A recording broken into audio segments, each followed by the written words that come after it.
Mexican cuisine is actually considered like a cultural heritage of the world. And it's interesting because it's not only like just your typical, a taco, or maybe people think of like burritos or something.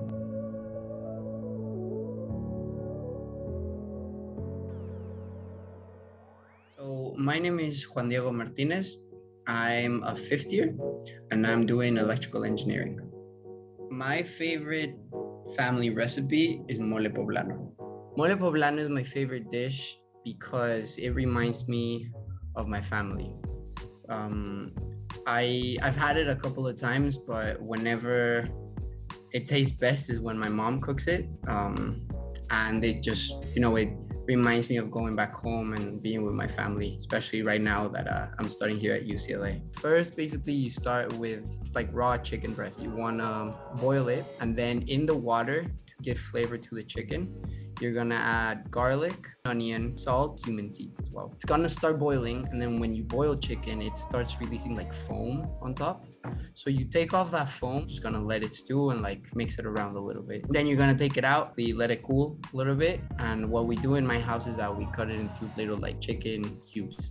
For the sauce, which is like the most interesting part about mole, like what gives it the flavor, you need chiles anchos, sesame seeds, walnuts, pine nuts, cinnamon, clove, raisins, and you can put like a piece of like hardened bread. You're gonna grab all of those ingredients and you put them in the oven at 250 degrees Celsius. And then once you have all of that, like for 15 minutes, you take it out and you're just gonna put everything in the blender, and you are gonna add dark chocolate. And then you're also gonna have large tomato, large white onion, and with hot water, you're gonna cover everything. Or you can do chicken stock. Start blending all of this until like a pasty type of sauce.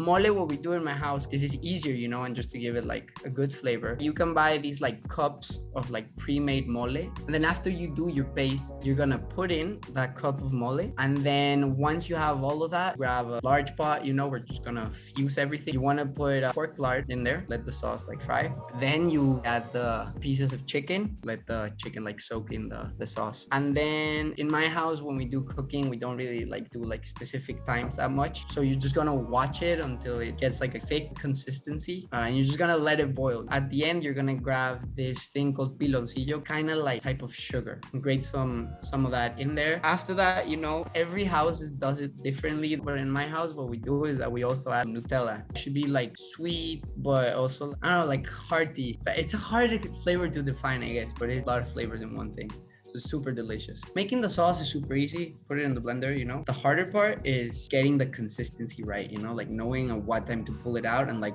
what it should taste like. I'm not from Puebla, where mole poblano is from, but it's really nice with Mexican cuisine. Every state has their own type of dishes. There's just so many layers to it, and every place just has different cuisines, and it's just the interaction between these different states, that also like brings in like new dishes and just lets you have almost like, a tasting of like an entire world, but within a single country. And that makes mole like really special to me as well. It just comes from another state, but it's just such a delicious dish. It's an experience.